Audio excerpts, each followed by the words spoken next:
Оңай құтылып кетем дедің бе? Мен саған қазір көрсетемін. Не үшін? Маған бақылау неге жазып бермедің? Әркім өзі жазу керек қой. Сен еріншек болсаң, мен күнәлі емеспін. Кім еріншек? Сен кімсің? Мен саған көмектесетін адаммын. Егер сен жалқау болып ештеңе жасамасам, оған ешкім кінәлі емес. Мен жай ғана математика білмеймін. Басқаларды қинағаннан гөрі көмек сұрау әрқашан оңай. Ешкімнен көмек сұрамаймын. Өкінішті, ал сен тырысып көр.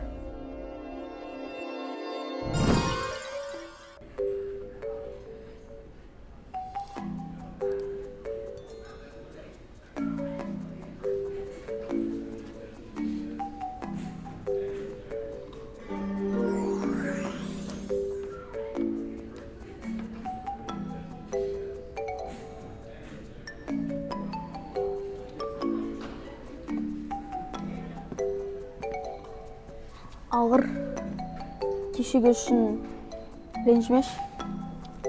Мына тақырыпты түсіндіріп бере аласың ба?